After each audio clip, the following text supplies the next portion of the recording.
Damas y caballeros, bienvenidos a una nueva entrega de Pedazos de Historia con nuestro querido maestro Alberto Garín. ¿Qué tal? Pues aquí me tienes. Vamos a viajar hoy a la Edad Media. Anda, mira qué bien. Estos viajes que haces tú, claro, el que es seguidor de Pedazos de Historia semanal, da unos giros. Sí, porque si no van a pensar que la historia es solo contemporánea, es solo antigua. No, la historia es todo. No, y tanto. Oye, me he puesto esta taza aquí, no solo porque es muy molona. España solo teme a Dios y después de Dios a nadie, de Felipe II, que la pueden encontrar ustedes en Freedom Collection. Habrá que hacer uno de Felipe II, ¿no? Es verdad, porque hicimos uno de Carlos V, Pero de Felipe II, ¿no? hicimos uno de su abuela, la reina Juana, pero no hemos hecho ninguno de Felipe II. Pues mira, el día que la hagamos, yo la taza ya la tengo, ahora falta el pedazo de Bien, historia. el día que la hagamos, incluso yo cambiaré mi taza habitual y volveré a utilizar las tazas de Freedom Collection. Porque saben ustedes que los que no son gentes así poco salerosas como yo, pues estas cosas de Freedom Collection les dan color a su vida. Entonces, no sean como Garín. Sean gentes animadas, capaces de atreverse a llevar las fricadas que hacemos en Freedom Collection. Qué reclamo más bonito. ¿A que sí? ¿De qué vamos a hablar hoy? Vamos a hablar de los mozárabes. Anda, oye, esto me recuerda cuando en el colegio. Sí, desde el colegio te lo explican. Sí, los mozárabes, que eran los cristianos que vivían bajo, digamos, la invasión musulmana. En la península. Sí y no. Sí, ¿no? Sí, no. Es lo que vamos a ver hoy. Vamos a ver cómo, en un primer momento, sí hay cristianos viviendo bajo el dominio musulmán, a los que no podemos llamar mozárabes, hasta el siglo X, y a partir del siglo XI están documentados los mozárabes, cristianos viviendo bajo dominio musulmán. Así que vamos a hacer un sí y no. Bueno, pues una vez más equivocado. Maestro, cuando quieras. De modo que, si te parece, vamos a empezar con la terminología. Hay una serie de conceptos que se emplean en la Edad Media española y en los comienzos de la Edad Moderna, que aunque nos puedan parecer similares y que además todos ellos empiezan por M, pues son diferentes. De partida, y hoy vamos a ver que hay mucho que matizar, un mozárabe es un cristiano que se ha quedado viviendo en territorio dominado por los musulmanes, donde el príncipe es un musulmán. Esos serían los mozárabes. Los mozárabes son cristianos en territorio islámico.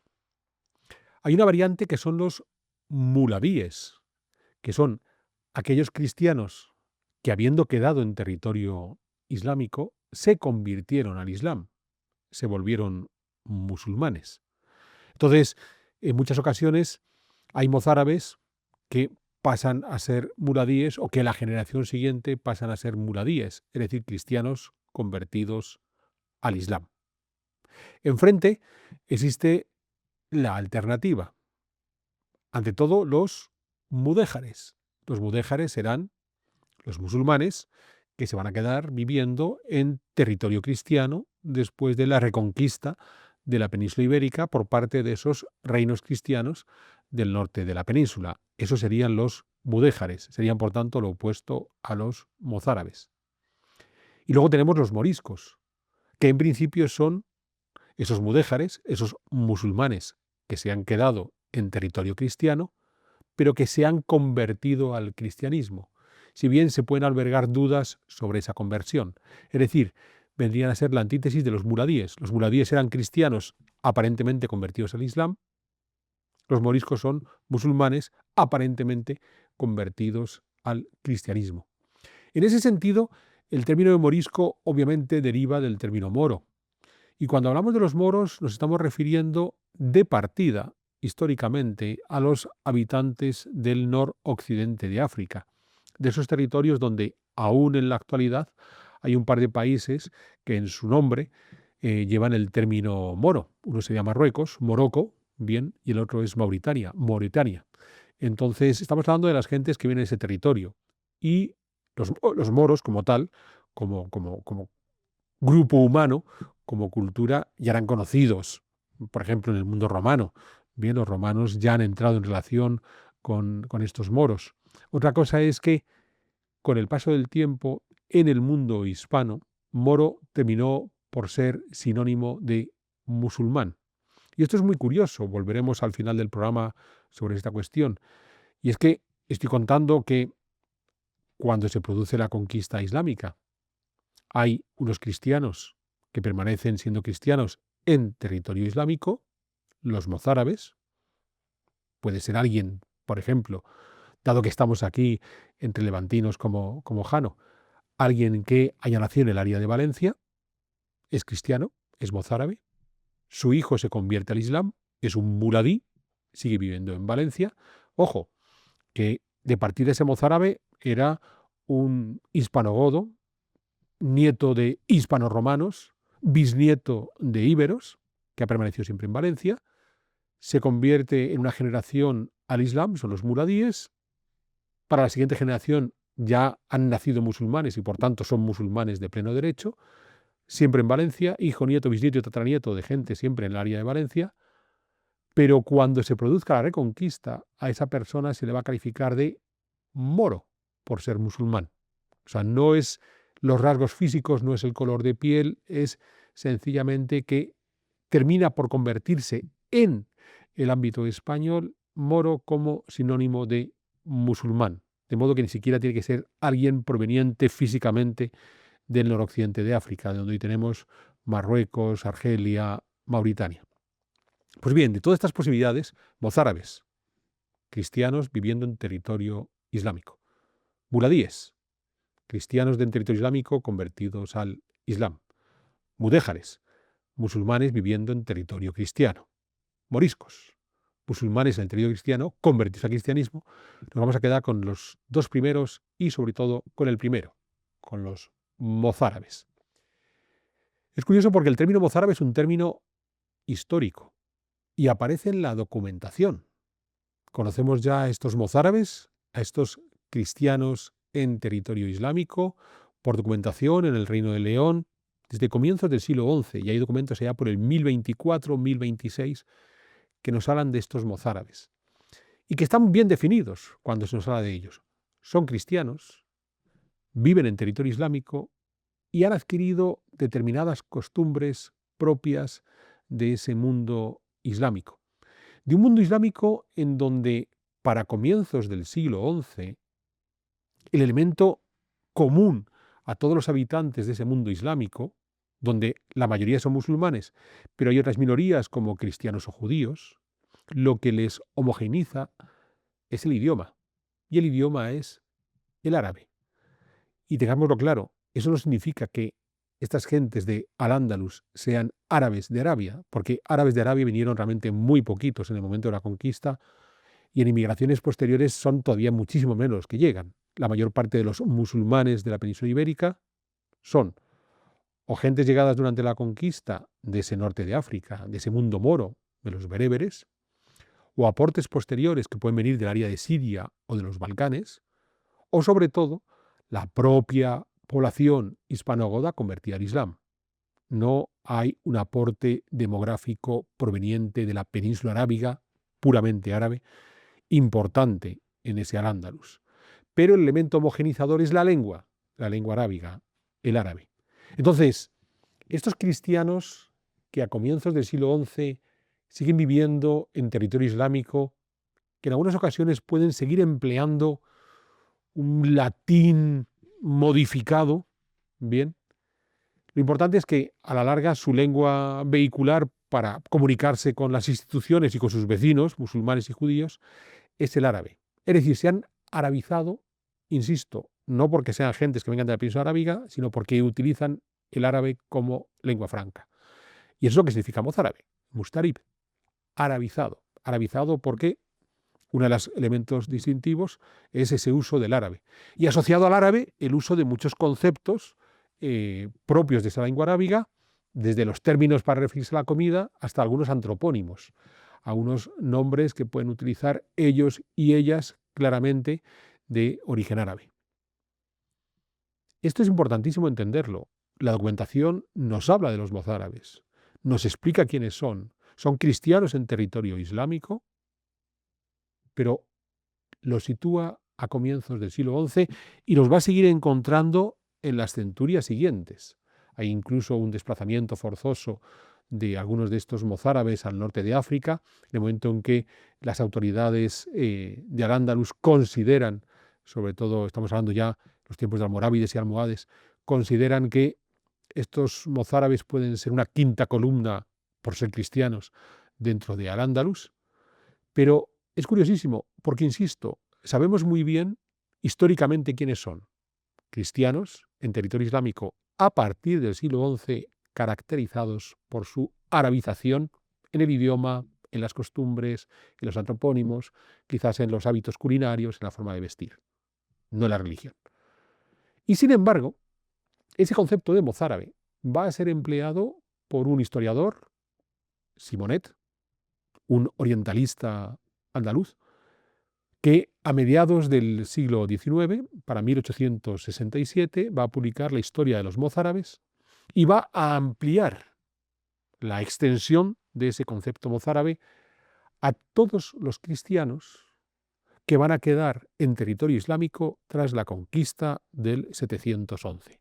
Recordemos, los musulmanes han cruzado el estrecho de Gibraltar, liderados por algunos caudillos que vienen desde Arabia, pero siendo la mayoría de estos conquistadores bereberes del norte de África, por tanto moros. Bien, pues en el 711 se ha provocado el colapso del reino hispanogodo, del rey Don Rodrigo. Los musulmanes han ocupado en los siguientes lustros la totalidad o la práctica totalidad de la península ibérica, algún foco de resistencia en la cordillera cantábrica, algún foco de resistencia en los Pirineos. Bien, los cristianos que quedan bajo el dominio de estas nuevas autoridades musulmanas, que son cristianos, a todos ellos es a los que Simonet los va a calificar de mozárabes. Y claro, aquí hay un problema, porque estos cristianos del siglo VIII, del siglo IX, del siglo X, no son exactamente lo mismo que los mozárabes que en la documentación escrita hallamos a comienzos del XI arabizados. Y aquí es interesante, porque lo que vamos a ver en los siguientes minutos es que todo lo que sabemos de estos cristianos que viviendo en Al-Ándalus se van a desplazar, van a emigrar o van a huir directamente a los reinos cristianos del norte, allá en los siglos IX, X, si algo caracterizó a esos cristianos que huyeron al norte, es que se negaron a ser arabizados. De modo que aplicar el concepto de mozárabe no deja de ser un tanto inquietante. Si esta gente resucitara y le dijéramos, oye, sois mozárabes, dirían, oye, precisamente si dejamos de vivir en Toledo, si dejamos de vivir en el Valle de Guadalquivir, si dejamos de vivir en el Levante, es porque no queríamos arabizarnos.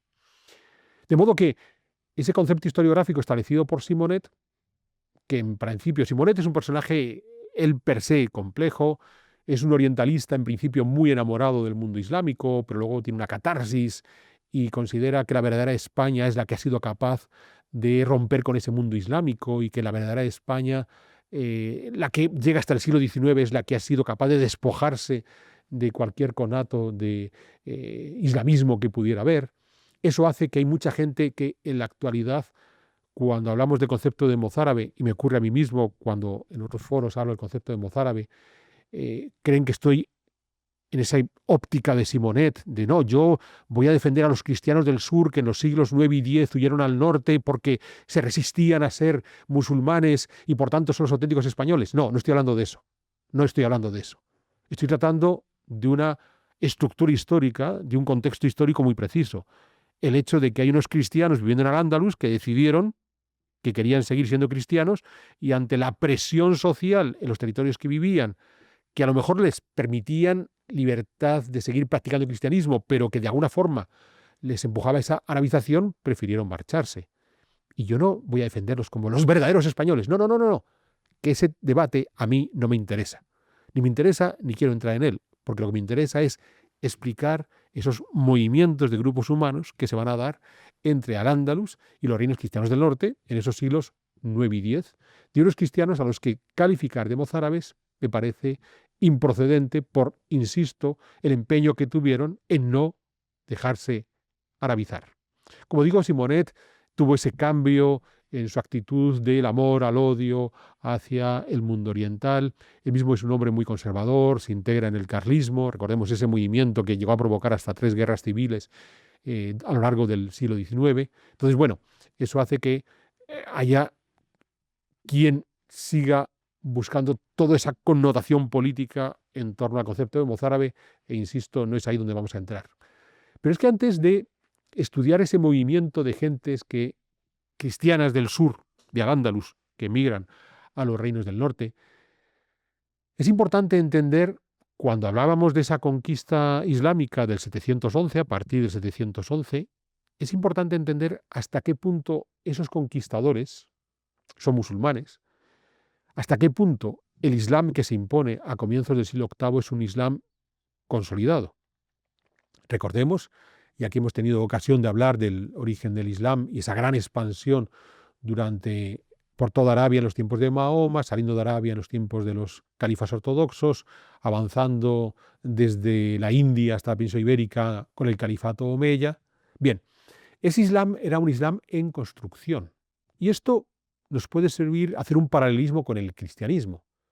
Todos conocemos perfectamente la cronología de Jesucristo, en esa primera mitad del siglo I después de Cristo, pero cuando muere Jesús no es que el cristianismo esté perfectamente asentado. Ni siquiera tras la muerte de Jesús, cuando se producen las prédicas y las cartas asociadas a las prédicas de San Pablo, que digamos es el que ya cimenta las bases de lo que va a ser el cristianismo, ese cristianismo está asentado. Es un proceso que se va a ir construyendo a lo largo de los siguientes siglos. De los siguientes siglos. Y hemos de pensar que los padres de la Iglesia, da igual que sean de la Iglesia latina o de la Iglesia ortodoxa griega, los grandes, bien, los San Ambrosio y San Gregorio Magno, estas gentes, ya estamos hablando de San Agustín, estamos hablando del siglo IV en adelante, del siglo IV en adelante. O sea, el cristianismo, hasta que termina de consolidar todo su fundamento espiritual, ¿vale? Tarda 4 siglos. Y tarda 4 siglos en los cuales hoy conocemos perfectamente representantes de ese cristianismo inicial de los siglos II y III. Pensemos que en el siglo III ya se ha puesto en marcha todo el movimiento cenobítico en Egipto, los monjes que se apartan del mundanal ruido en Egipto, pero todo eso está construyéndose. Y entonces no tenemos un asentamiento claro de toda la realidad cristiana hasta ese siglo IV, que además va a coincidir con el momento en que de partida se autoriza, se le da a los cristianos la posibilidad de rendir cultos y ser perseguidos, y luego, al final del siglo IV con Teodosio, se convierte en la religión oficial del imperio. Entonces, digamos que en paralelo al asentamiento de todos los principios del cristianismo, también se produce su éxito vinculado al imperio romano. Con el Islam se vive un proceso similar. El Islam es una religión que, muerto Mahoma, ¿vale?, hay que construir el Islam. Y entonces, a partir de 632, hay que empezar a asentar hasta qué punto todo esto que Mahoma ha predicado se puede consolidar. Recordemos que Mahoma no escribe el Corán. Mahoma lo que hace es predicar de viva voz y hay gente alrededor de él que toma nota, bien, y que muerto Mahoma trata de recordar lo que el profeta dijo. Entonces, el Corán, como tal, es algo que se va a consolidar a finales del siglo VII, comienzos del VIII, pero es que están los famosos hadices, que son todos aquellos dichos del profeta que no se incluyeron en el Corán, pero que van a pasar a formar parte del corpus teológico del Islam.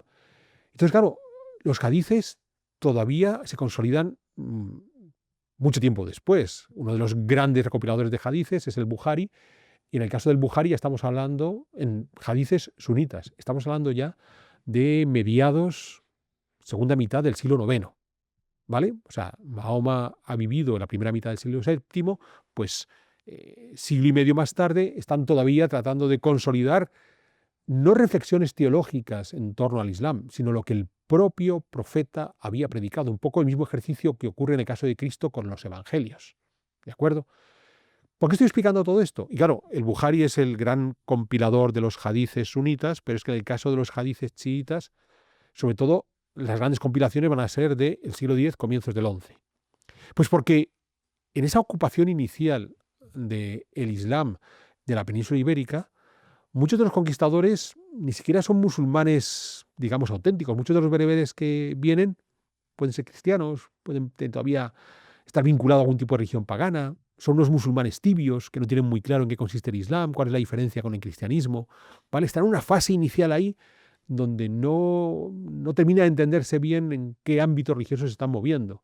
Y esas dudas que tenemos en el momento de la conquista del siglo VIII, pues todavía se mantienen en el siglo IX. Como acabo de decir, el gran compilador, el que, digamos, cierra el ciclo de fundamentación teológica del Islam para el caso de los sunitas, que es el Bukhari, estamos hablando de mediados del siglo IX. Entonces, claro, En muchas ocasiones, lo que va a suceder con estos cristianos del sur en esas 2 primeras centurias de la conquista, los siglos VIII y IX, del 711 y el siglo siguiente, es que no hay una clara persecución hacia los cristianos porque ni siquiera hay una clara conciencia de qué está siendo el Islam. El Islam se está construyendo. Entonces, ahí hay un intercambio de ideas religiosas entre los cristianos y esta nueva religión de los musulmanes. Vamos a hablar dentro de un momento, el caso del adopcionismo de Elipando de Toledo. Bien, un intercambio de ideas donde en algunos casos podemos imaginarnos a algunos imanes hablando con algunos obispos cristianos en Al-Ándalus y decir, pues tampoco estamos tan lejos. O sea, esto que estamos hablando no nos suena tan raro lo que tú nos estás comentando. Entonces,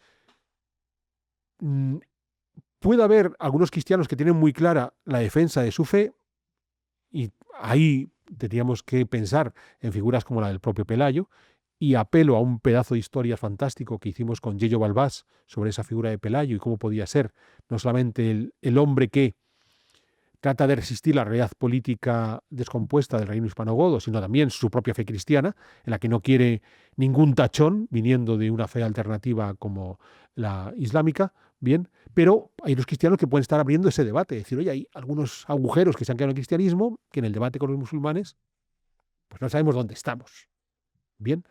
Y claro, ahí es donde insisto en esa idea de que es posible que la capacidad de las autoridades musulmanas para, por ejemplo, en el siglo VIII, ir claramente en contra de los cristianos, tiene ciertas debilidades porque los propios argumentos teológicos todavía no son fuertes.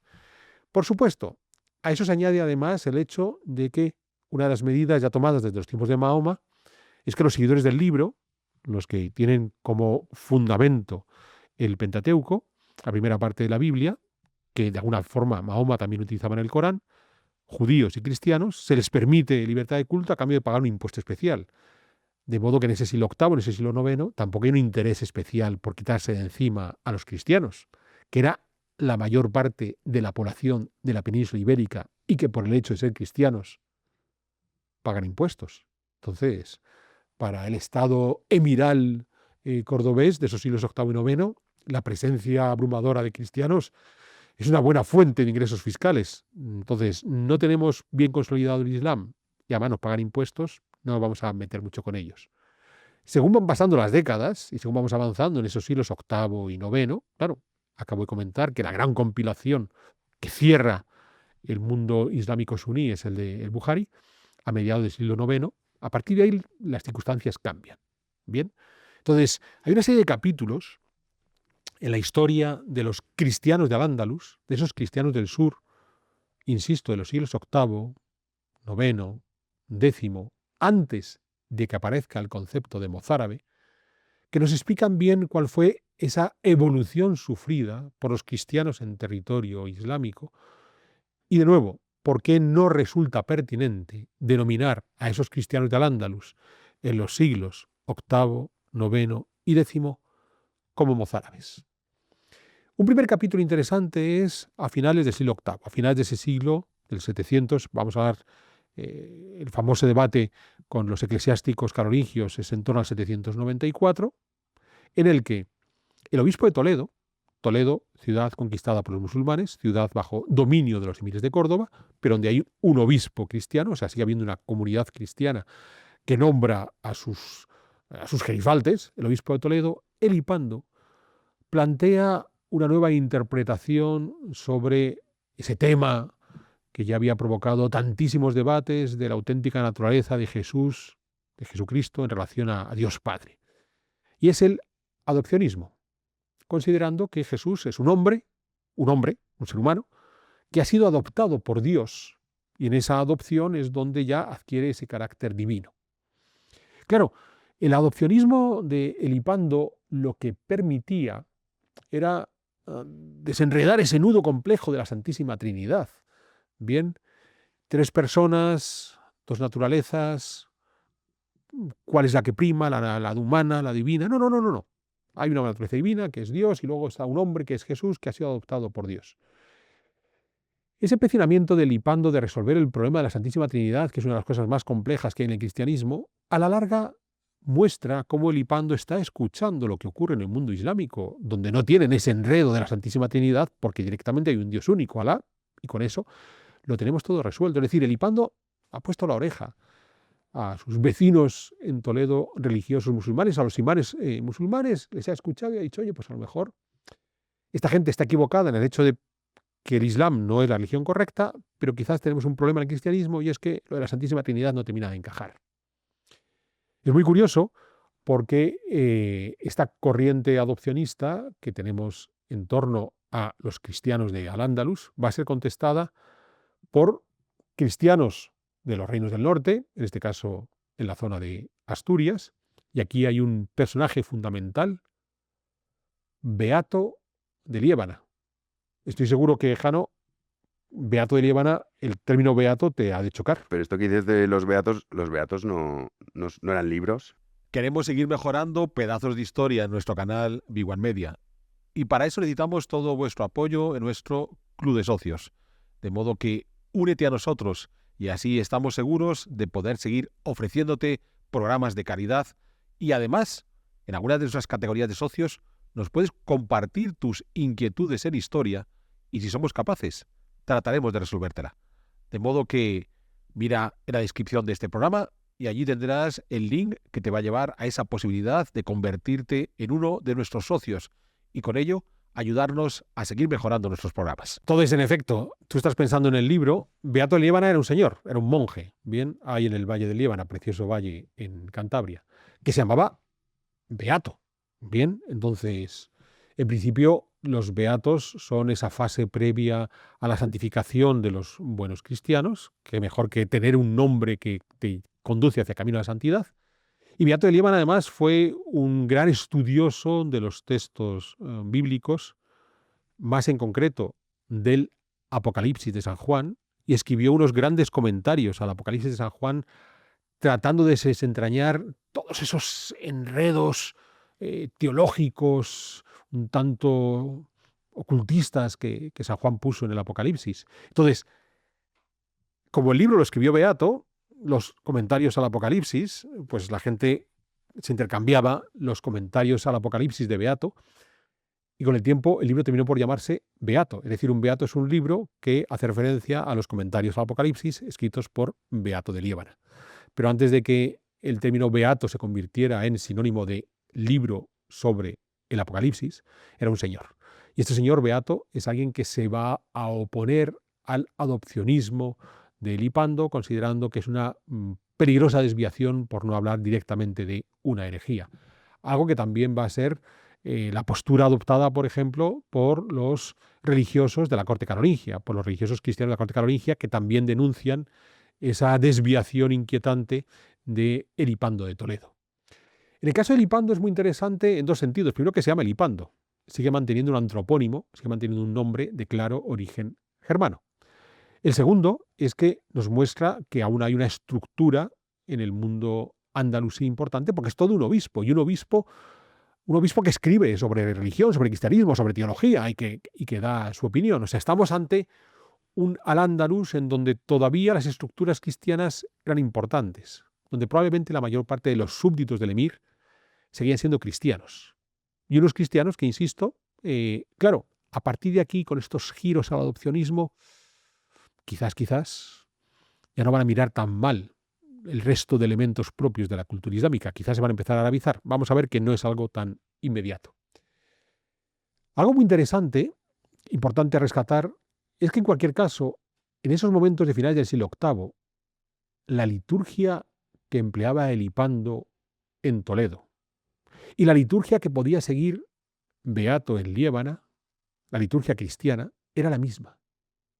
Era la liturgia heredada del mundo hispano-godo y que, si tenemos que calificar de alguna manera, sería liturgia hispana.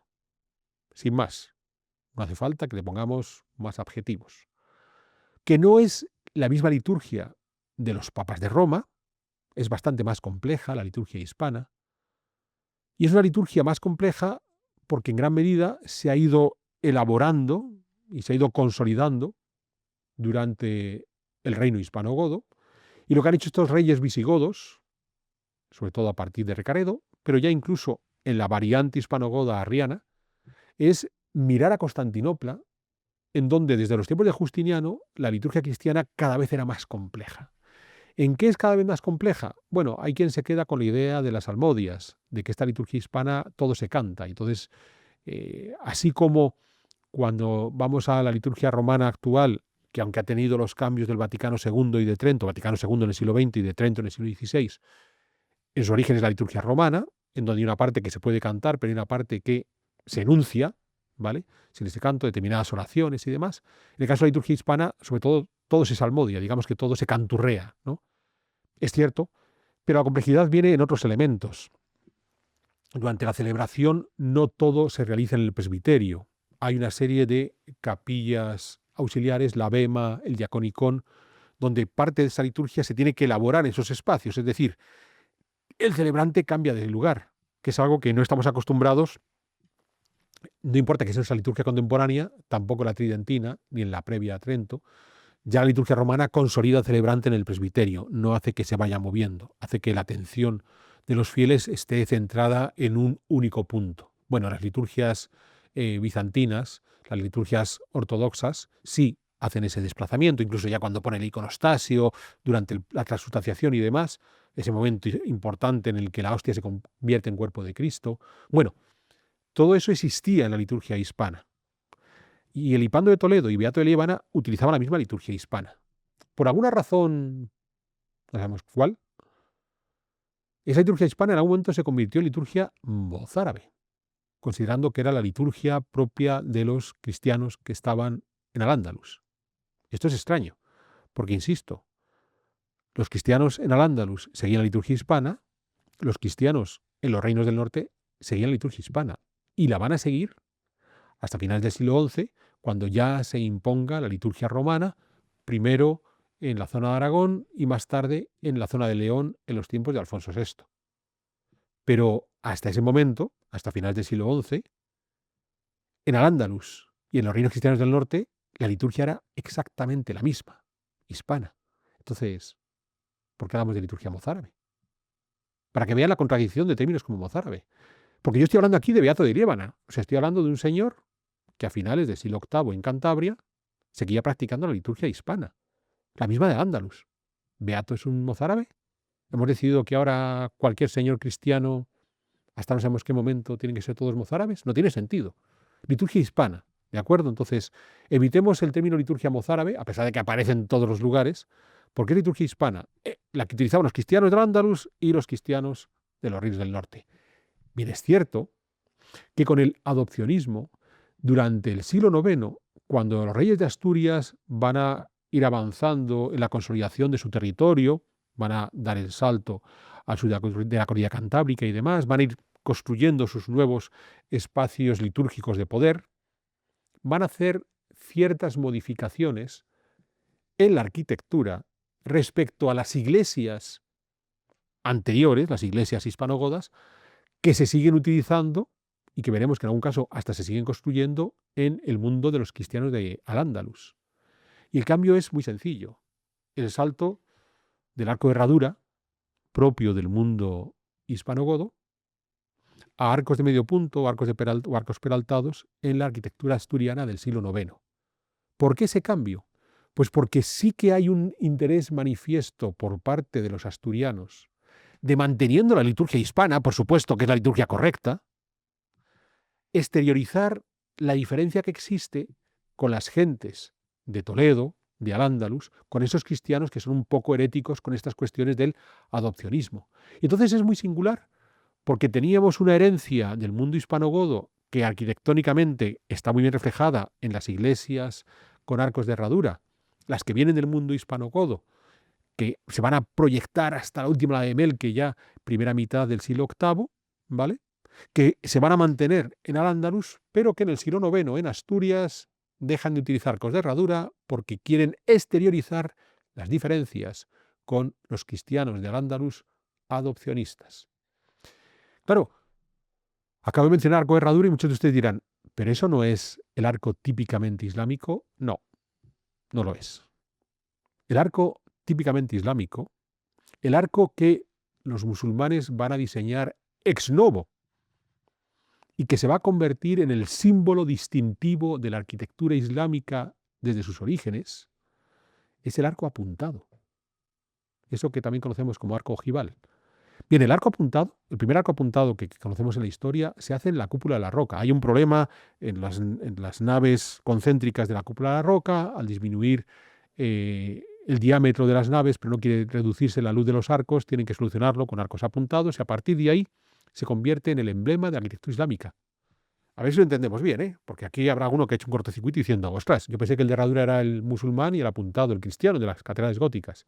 No, el arco apuntado va a ser el arco empleado desde la segunda mitad del siglo VII en el mundo islámico.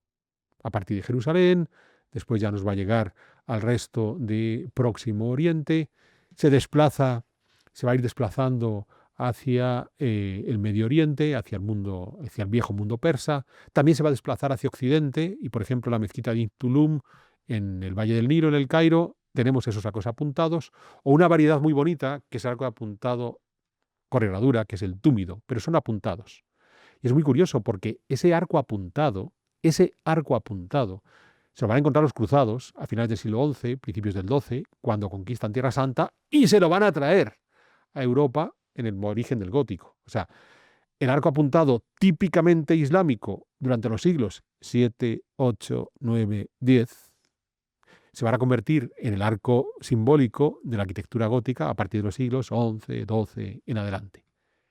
La única excepción es el Islam más occidental, el de la península ibérica, donde cuando se establece el Emirato de Córdoba, lo que se van a encontrar en los edificios de poder, en los edificios áulicos, son los viejos arcos de herradura del mundo hispanogodo. Y lo van a asumir como propio. Pero claro, ahí nos vamos a encontrar una doble vía, y es que vamos a encontrarnos arcos de herradura que progresivamente van a tener ciertos elementos característicos del mundo andalusí, por ejemplo el alfiz, ese rectángulo que rodea el arco de herradura, y enfrente nos vamos a encontrar otros arcos de herradura vinculados a la vieja tradición hispanogoda. Voy a volver sobre esta cuestión dentro de un momento, pero tengamos en cuenta que el arco de herradura en el mundo hispano, o sea, es un arco hispanogodo que lo van a utilizar por igual los cristianos del norte, con ciertas características, que los musulmanes del Andalus, con otras características. Para aquellos enamorados de Isaac Moreno, que es un señor al que si no seguís es un pecado, porque Isaac es un sabio cuyo canal hay que seguir, sabéis que Isaac, con un colega especializado en el mundo alto medieval, se abrió un debate sobre si las iglesias consideradas hispanogodas puedan ser posteriores. Y entonces, claro, muchos de los referentes que yo estoy dando aquí sobre arcos de herradura estarían equivocados. Porque, claro, si la datación de las iglesias hispanogodas no son iglesias del siglo VII, son iglesias del siglo IX, X u XI, pues claro, los arcos de herradura podían ser claramente arcos islámicos reaprovechados por los mozárabes que se habían arabizado y huyeron al norte. No. Vale, vamos a poner en dudas algunas de las iglesias hispanogodas. Hay algunas de las que no tenemos dudas. ¿De acuerdo? O sea, no tenemos ninguna duda, por ejemplo, la de Melque. Ahí sí que la cronología es innegable. Estamos en el periodo final del mundo hispanogodo, al comienzo de la ocupación de los musulmanes, pero cuando los musulmanes todavía no se han lanzado a hacer la mezquita de Córdoba reutilizando arcos de herradura, así que no se preocupen por ahí. Por supuesto, hay otras iglesias donde lamentablemente no tenemos la elevación. La Basílica de Recópolis, por supuesto que es visigoda. La Basílica de Segóbriga, por supuesto que es visigoda. Bien, o sea, yo puedo ir a Recópolis y a lo mejor mi colega Lauro Olmo, su lectura estratigráfica no es la más correcta y eso puede provocar que gentes como Arce digan, no, esto no puede ser visigodo porque arqueológicamente, no, haz una lectura estratigráfica correcta y te darás cuenta que sí es visigoda, ¿vale? Entonces, no vamos a entrar en el debate, no es el de hoy. Un día podemos traer aquí a Isaac Moreno y a Arce para hablar de si son o no son visigodas las iglesias tradicionalmente consideradas como tales.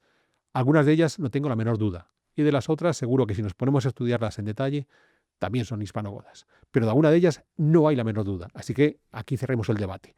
O sea, no es que no hay ninguna iglesia hispanogoda, las hay y están claramente demostradas en su cronología. Vale. Recuperemos el discurso que teníamos en torno a los mozárabes. Teníamos el caso de Elipando. Elipando de Toledo, finales del siglo VIII. A mediados del siglo IX tenemos un nuevo capítulo muy interesante, el de los famosos mártires de Córdoba. Estamos hablando del 856, por ahí, un poquito antes. Aquí hay dos personajes famosos, Eulogio de Córdoba y Álvaro de Córdoba, gentes que en algunos casos están siendo presionados por parte de las autoridades musulmanas, no tanto para una conversión como para que su práctica religiosa sea cada vez más íntima, más oculta, y sobre todo, por ejemplo, para que los hijos ya no sean educados en el cristianismo, sino en el islam. Entonces, eso va a provocar una reacción por parte de estos caballeros que va a empujar a una parte de su comunidad a que prácticamente se ofrezcan en martirio. Hay algunos que no son martirios voluntarios, hay algunos que son claramente condenados por las autoridades emirales, hay otros que se les va la cabeza y se ponen a insultar al profeta y los condenan. Bien, los mártires de Córdoba terminaron por no ser, entre comillas, bien aceptados por las autoridades eclesiásticas cristianas más allá de Córdoba, porque no era plan de perder a la comunidad cristiana porque tengan todos que irse a sacrificar su vida. Pero en cualquier caso, la historia de los mártires de Córdoba, estamos hablando en mediados del siglo IX, ¿de acuerdo? 856. Lo más interesante es, los personajes que encontramos en la historia de los mártires de Córdoba, Eulogio y Álvaro, pero hay otros, bien, Berenice, Áurea, Anastasio, bien, siguen siendo antropónimos germánicos, o incluso anteriores. De la larga tradición hay un Juan, bien, Juan es un nombre de origen hebreo, pero claramente consolidado en el mundo cristiano ya para el siglo IV, V, el mundo cristiano romano. No estamos ante antropónimos árabes, y estamos a mediados del siglo IX, o sea, sigue siendo gente claramente no arabizada. Y por supuesto con una estructura, porque estamos hablando del obispo de Córdoba, y que sigue manteniendo parte de su autoridad como responsable de esa comunidad cristiana. Mediados del siglo IX, cuando el Bukhari ha terminado de consolidar los hadices sunitas. Es decir, estamos en esa fase, y los mártires de Córdoba es muy interesante, estamos en esa fase donde el Islam ya se siente suficientemente bien armado teológicamente para ahora sí presionar a esos cristianos. Y entonces es ahí donde esa presión más cierta intransigencia por parte de los mártires de Córdoba provoca la muerte, el ajusticiamiento de esos mártires, bien, y estamos ante otro capítulo de cristianos del sur, de cristianos de Al-Ándalus, que no están siendo arabizados, que no los podemos llamar mozárabes. Bien, hay un tercer capítulo en finales de ese siglo IX y comienzos del X, que es el de Omar ibn Hafsum, un tipo interesantísimo, hijo de muladíes, por tanto de cristianos convertidos al Islam. Él de partida es musulmán, se va a sublevar contra las autoridades de Córdoba. Hay una primera sublevación en los años 870, luego hay una segunda sublevación en los años 880, que es la más conocida, la más exitosa, la que en un momento dado le va a permitir, desde sus puntos de partida, la serranía de Ronda, llegar a controlar la extensión equivalente casi a la actualidad, las provincias de Granada, Málaga, un pedacito de Almería, un pedacito de Cádiz. O sea, va a controlar un territorio importante de la actual Andalucía. Incluso, a finales del siglo IX, se va a convertir al cristianismo. Dejará de ser Omar y se convertirá en Samuel y levantará una iglesia, la Basílica de Bobastro, con unos preciosos arcos de herradura de tradición hispanogoda. Por eso decía que hasta tenemos todavía algunas iglesias de religión hispanogoda en el ámbito islámico. El caso de Ibn Hafsum es muy interesante porque a la larga lo que Ibn Hafsum viene a reclamar es que las condiciones de los cristianos en Al-Ándalus cada vez son más complicadas. La presión fiscal aumenta, posiblemente hay otro tipo de presiones. Bien, ojo, él cuando se subleva no se subleva como cristiano, se subleva como hijo de muladíes. Y es que, a la larga, la minoría minoritaria árabe que venía desde Arabia, y es algo que aquí hicimos unas curiosidades sobre la historia en B1 Plus, sobre la revuelta árabe de mediados del siglo VIII, en el que explicábamos cómo los bereberes ya islamizados se les obligó a pagar impuestos, a pesar de que en principio, por ser musulmanes, no tienen que pagar esos impuestos. Los impuestos eran para cristianos y judíos. Esa situación fiscal todavía se sigue viviendo. Claro, las autoridades cordobesas, los emires de Córdoba, tienen necesidad de dinero. Primero, vaciamos los bolsillos de cristianos y judíos, cuando esa parte no nos queda, de muladíes, cuando esa parte no nos queda, pues de los hijos de los muladíes. de los musulmanes más recientitos, de los que se ha convertido hace 2 o 3 generaciones, bien, antes de ir a pedir la cabeza del Islam, que son los de origen árabe. Entonces, hay una sublevación en gran medida por estas cuestiones fiscales, que cuando se convierte al cristianismo, Ibn Hafsum se agrava aún más porque es consciente de que la presión que están ejerciendo las autoridades emirales sobre la comunidad cristiana es realmente muy grande a nivel fiscal y posiblemente a nivel social, cultural.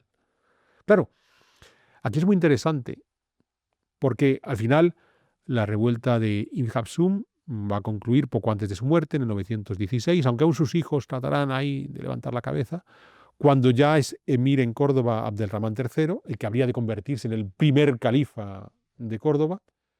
Y entonces, es en ese contexto donde, por la sublevación de Ibn Hafsum, hay una parte importante de la comunidad cristiana radicada en Al-Ándalus, que ahora va a ser aún más presionada, incluso perseguida de forma virulenta por las autoridades emirales, ante el temor de que puedan ser aliados de Ibn Hafsum. Parte de esas comunidades van a optar por emigrar al norte. Y aquí nos vamos a encontrar todo un grupo de cristianos del sur que a comienzos del siglo X los encontramos instalados más allá de las fronteras del Al-Ándalus, en los territorios de los reinos hispanos del norte, en esencia el reino de Asturias y su inmediato sucesor, el reino de León. ¿Por qué esa necesidad de emigrar? Pues porque yo quiero seguir siendo cristiano. Hasta ahora, mal que bien, me han dejado sin mucha presión, ni fiscal ni social. La revuelta de Ibn Hafsum me está acogotando y entonces ya sí que voy a emigrar. ¿Quiénes son las gentes que emigran?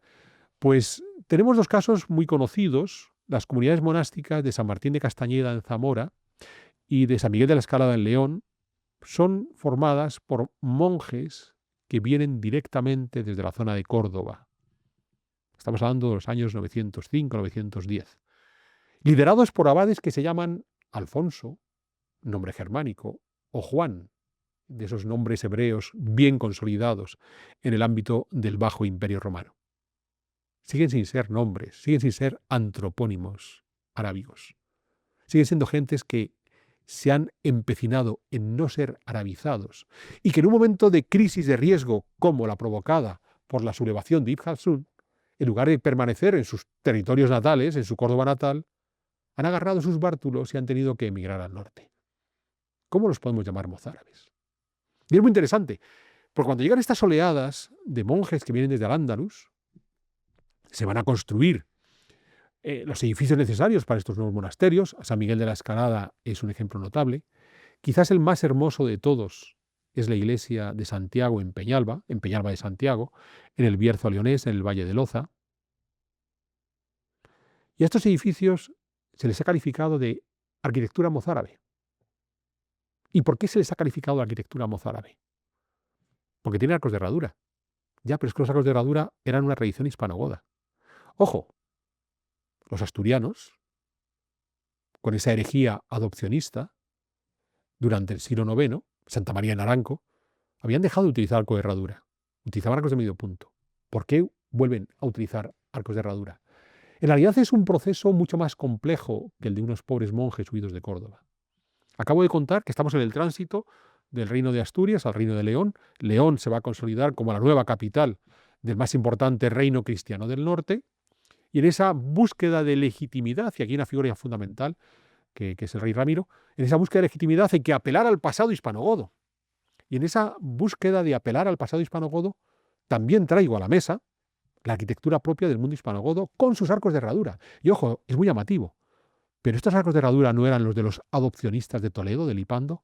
Sí, pero eso ya pasó. Estas oleadas de monjes que vienen desde el sur demuestran que de herejes no tienen nada y están dispuestos a sacrificar toda su vida para mantenerse cristianos. Miel sobre hojuelas. Ahora sí puedo recuperar plenamente toda la arquitectura hispanogoda, toda la legitimidad hispanogoda, porque estos cristianos que me están llegando son, digamos, los que habían mantenido el último brillo de ese mundo hispanogodo en Al-Ándalus. Se han venido conmigo, yo soy heredero de Pelayo, el hombre que reclamaba el mundo hispanogodo, y acojo en mis brazos a estos súbditos que han querido ser hispanogodos hasta el final. No son mozárabes. Y de nuevo, yo no estoy entrando en un debate de si son los verdaderos españoles o no. No. Estoy explicando el contexto histórico de comienzos, mediados del siglo X, en el norte de la península ibérica, donde los reyes de León buscan consolidar su poder, su legitimidad, pasando la iniciativa, peleando contra los musulmanes, avanzando sobre el Valle del Duero y apelando una y otra vez a su pasado hispanogodo. Y si para eso tienen que hacer iglesias que se parezcan a las iglesias hispanogodas, pues mucho mejor. Claro, estaba citando la más hermosa de todas, que es la iglesia de Santiago en Peñalba, en el Bierzo. La fachada de la iglesia de Peñalba son 2 arcos de herradura, unos geminados, con un alfiz. Hay un alfiz. Eso es islámico. Claro, es cierto que, recientito, que los arcos de herradura con alfiz más antiguos que tenemos en el mundo andalusí es la puerta de San Esteban, en la mezquita de Córdoba, de mediados del siglo IX, unos 60, 70 años antes de la iglesia de Peñalba de Santiago. O sea que ya estaba consolidado. Pero lo que pasa es que en Peñalba de Santiago hay 7 arcos de herradura y solo 2 tienen alfiz. Hay 5 que no lo tienen. Hay un extraño juego ahí de los constructores. Podemos pensar constructores autóctonos del Bierzo, a los que reciben a estos monjes que llegan desde el sur, un debate en ellos: quiero hacer una iglesia hispanogoda. ¿Y las iglesias hispanogodas cómo son? Pues tienen arcos de herradura. Ya, pero es que en mi pueblo, allá en Córdoba, le poníamos un alfiz. Pues no lo sé, quizás sí, quizás no. Pues venga, a 2 le pongo y a 5 no les pongo. Y ojo, que ha habido una cantidad importante de catas para ver si a lo mejor la moldura del alfiz se había caído, y no se ha caído, nunca tuvieron alfiz. O sea, hay un debate ahí de: estos chicos del sur vienen con ciertas ideas, me pueden gustar, no me pueden gustar, pero no me terminan de convencer, y por eso en la mayor parte de los arcos de herradura parecen muy godos y muy poco andalusíes. Hay un par de ellos que sí, hay 5 que no. Ya está. Fin del debate. Porque a la larga, insisto, estos que venían del sur son los Alfonsos y los Juanes que no se han arabizado. Y esto me va a llevar a 2 puntos finales para cerrar esta cuestión del mundo mozárabe, porque se nos está yendo el tiempo. La primera era de los antropónimos. He insistido mucho en estos nombres de los cristianos del sur que mantenían sus viejas tradiciones, ¿no? Siguen manteniendo sus nombres germanos o nombres hebreos consolidados en el Bajo Imperio Romano. Hay quien ha encontrado muchos mozárabes, no son muchos, que son poquitos, hasta a partir de antropónimos arábigos en los reinos cristianos del norte. Sarracenus, bien, es un nombre que ya aparece en la documentación del Reino de León. Hay un tal Sarracenus en la segunda mitad del siglo IX, antes de la oleada de Ibn Hafsum. Hay otro, Abu Omar, hay también por ahí un Terek, que puede ser un Tarik. Bien, estamos hablando siempre segunda mitad del IX, muy principios del siglo X. Curiosamente no tenemos el lugar de origen ni de nuestro amigo Sarracenus, ni de Abu Omar, ni de Tarek. No sabemos de dónde vienen. Alfonso y Juan, los de Castañeda y La Escalada, vienen de Córdoba y se llaman Alfonso y Juan. De Sarracenus, de Abu Omar o de Tarek no sabemos de dónde vienen. No sabemos de dónde vienen. Y asumir que son gentes del sur por su nombre es asumir mucho. Les voy a poner un ejemplo rápido. En mi Guatemala, ustedes saben que la mitad de mi vida me la he pasado en Guatemala, en el mundo indígena más tradicional, por ejemplo, Chichicastenango, que es de los ámbitos indígenas, en este caso del grupo quiché más tradicional que hay en Guatemala, donde las estructuras patriarcales siguen siendo muy fuertes, el machismo es moneda corriente, las señoras visten con trajes tradicionales, tienen unas cofradías que para los estándares contemporáneos pues tienen un pequeño toque idolátrico. Los niños, en ese mundo hipertradicional, hoy se llaman Windsor, Estuardo, Byron, porque en ese mundo hipertradicional, a pesar de todo, consideran que hay un modelo de éxito a imitar, que es el anglosajón, sobre todo el de Estados Unidos. Y ya sea por las series de televisión que han visto, las películas, o por los cooperantes mormones que se han dejado caer por Chichicastenango, como se llamaban Byron, Estuardo y Minor, pues han colocado esos nombres. Elder. Bien.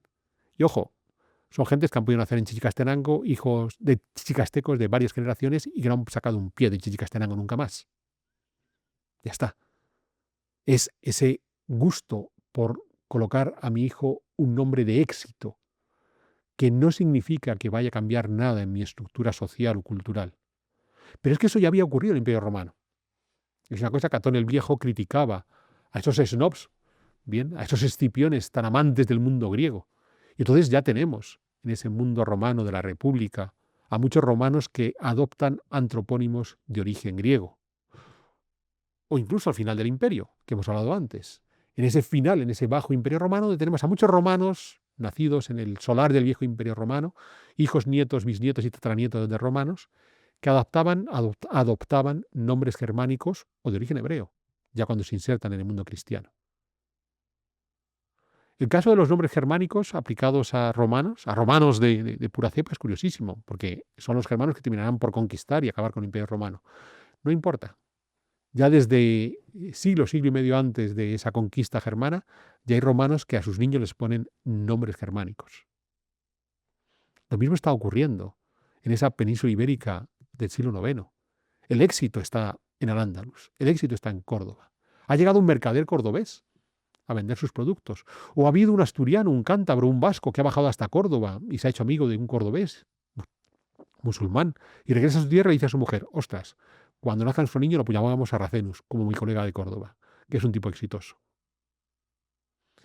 Esto que acabo de contar es antropología pura y dura. Comprender los comportamientos de los seres humanos.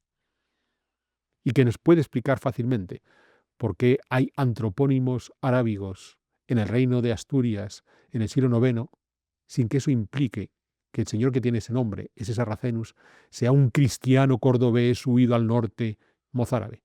Puede ser un asturiano, hijo, nieto, bisnieto y tataranieto de asturianos. Lo que contaba antes en el caso de los levantinos, que ha podido vivir toda su vida en el Levante, y las vicisitudes históricas le van haciendo cambiar en sus formas, en sus hábitos y hasta en sus antropónimos. Hay un segundo elemento del que no me puedo extender porque ya me falta tiempo y que ya he hablado en ocasiones pasadas y que seguro que ya no tendremos ocasión de volver a hablar, el de la genética. Porque hay mucha gente que ahora dice: no, pero ahora ya hemos entendido que la genética de los andaluces tienen tantos genes vascos y que por el contrario en la genética leonesa podemos encontrar tantos genes. Voy a ser muy breve, lo he explicado en otros programas previos. Desde el punto de vista de las matemáticas y la genética histórica se apoya sobre conclusiones estadísticas, o sea, el porcentaje que tenemos de tal parte del ADN en los restos encontrados nos demuestran que hay un porcentaje de leonés en un sevillano o de marroquí en un gallego. Desde el punto de vista de la matemática no tiene ningún valor, no lo tiene. Hagamos un cálculo muy modesto de la cantidad de seres humanos que ha habido en el planeta Tierra. Desde que tenemos seres humanos, no voy a incluir a los Australopithecus ni a los Erectus, me voy a quedar con los cromañones, ¿vale? 15.000 millones de personas, 15.000 millones de personas. De los 15.000 millones de personas, en la actualidad, ¿cuántos estudios de ADN tenemos históricos y contemporáneos? Voy a decir una burrada. Voy a decir una auténtica burrada que es falsa. 100 millones de estudios de ADN. 100 millones, no es cierto, ¿eh? Son muchísimos menos. Significa que en la actualidad conocemos el ADN de la totalidad de la población que han vivido de seres humanos en el planeta Tierra, un 0,005%. Y a partir de ahí, los genetistas históricos están lanzando unas generalizaciones tan atrevidas que cualquier matemático te dirá, o sea, a ver si entendemos cuál es mi lógica. Mi lógica está en que los estudios de genética, en el largo plazo, a lo mejor a la vuelta de unas cuantas décadas, unos cuantos siglos, nos pueden dar muchísima información cuando el porcentaje, la muestra que tengamos de esos estudios de ADN sea matemáticamente solvente. En la actualidad no tiene ningún valor. Esto es como si yo me encuentro una moneda de Octavio Augusto en Indochina, que me la puedo encontrar, y digo, esta moneda demuestra el muy fluido comercio que había entre el Imperio Romano e Indochina. No, lo que esa moneda demuestra es que hay una moneda de Octavio Augusto que ha llegado a Indochina, y no sabemos por qué. Pero si yo, porque encuentro una sola moneda de Octavio Augusto en Indochina, me atrevo a afirmar que es la demostración palpable e innegable del fluido comercio que unía el Imperio Romano en el salto del siglo I a.C. al siglo I después de Cristo con las culturas de Indochina de ese mismo periodo, estoy generalizando de una forma tan abusiva que no tiene ningún sentido. Pues lo que estamos haciendo con la genética histórica es lo mismo que considerar que una sola moneda de Octavio Augusto en Indochina es la demostración del fluido comercio entre el Imperio Romano e Indochina. Así que El argumento de la genética, cuál es la genética que se mueve de mozárabes, que suben, que bajan, no me importa, porque con los datos que tenemos actualmente todavía no podemos llegar a ninguna conclusión válida. Todavía. Quizás en el futuro. Pero hoy, con los datos que tenemos, ni en este aspecto ni en ningún otro aspecto. ¿Vale? O sea, cada vez que queremos hacer movimientos de culturas humanas a partir de la genética, vamos por mal camino con los datos que tenemos hoy. Hay otros elementos para la comunidad estudiada en concreto, o sea, de qué se murió, cómo estaban alimentados, quién es padre, quién es hijo, quién es primo, quién es sobrino, todo eso para la comunidad cerrada, por supuesto que la genética es tremendamente útil. Pero para estas generalizaciones tan ambiciosas, no. Y hay un segundo elemento, es que no me importa la genética. Volvemos al caso de nuestro personaje valenciano. El valenciano íbero, que en un momento dado quedó bajo dominio cartaginés, se pudo hacer cartaginés. Que cuando fue conquistado por los romanos se pudo hacer romano. No él, su nieto, su bisnieto, su tataranieto. Que cuando llegaron los germanos se pudo haber hecho germano y cuando llegaron los musulmanes pudo haberse hecho musulmán. Y terminó quizás por ser calificado de moro e incluso expulsado del norte de África. Bien, a pesar de que él podía decir, oiga, es que yo, genéticamente, todos mis antepasados, mi abuelo, mi padre, mi abuelo, mi bisabuelo, mi tatarabuelo, el tatarabuelo, el tatarabuelo, el tatarabuelo, éramos todos de la región de Valencia. Solo que en la ultimísima etapa yo me hice musulmán y a pesar de que llevamos viviendo aquí en las últimas 40 generaciones, pues como soy musulmán me han calificado de moro y me expulsan al norte de África. La genética no está asociada a las actitudes culturales. No lo está.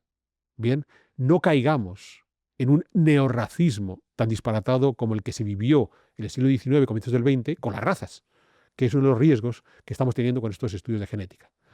Podemos volver a este tema. Hoy quería hablar de los mozárabes. Espero haber dejado claro que los mozárabes existen, claramente documentados desde comienzos del siglo XI, pero que esos cristianos que vivieron en Al-Ándalus en los siglos VIII, IX y X difícilmente pueden ser calificados de mozárabes porque si algo les caracterizó fue su resistencia a ser arabizados. Y hasta aquí, Jano, lo que quería contar hoy, que se me ha ido un poquito el tiempo. Pues muy bien explicado. Mira, es que es verdad, tienes razón, maestro. Sí, es que a la larga lo importante en el mundo de los mozárabes está en que están bien documentados a comienzos del siglo XI, como hemos tenido ocasión de ver aquí hoy, los movimientos de cristianos del sur hacia el norte en los siglos IX y X obedecen a un contexto histórico muy preciso de gentes no arabizadas, no mozárabes, y como veíamos al final, los argumentos de los antropónimos o la genética no van a ningún sitio, por lo menos de momento. Por lo menos de momento. De momento yo me voy a ir despidiendo, pero no sin antes recordar esta maravillosa taza de Felipe II que pueden ustedes encontrar en Freedom Collection. Uy, el móvil aquí detrás, no puede ser. Felipe II ahí, perfecto. España solo teme a Dios y después de Dios a nadie. La verdad es que es muy molona. Hombre, la taza es molona, que no te puedo negar. Sí, es que es de mis favoritas, está en mi top 3. Y que además sabes que es de las únicas cosas que me he quedado de Freedom Collection. Sí, esto es cierto. Porque abusamos, como trabajamos aquí en la empresa, pues le lloramos a Jano y entonces cuando comemos alguna cosilla que nos gusta, no la llevamos. No es cierto, se lo llevan sin preguntar. Pero bueno, hacéis bien. No preguntamos, es cierto. Bueno, maestro, un gusto estar aquí un día más. Pues gracias por tu compañía y por supuesto gracias a todos ustedes por su compañía. Yo les invito una vez más que además de apoyarlos adquiriendo los productos de Freedom Collection, si se hacen socios de nuestro canal es otra garantía de que podemos seguir adelante con nuestras producciones y no me queda más que emplazarles a una futura edición de Pedazos de Historia.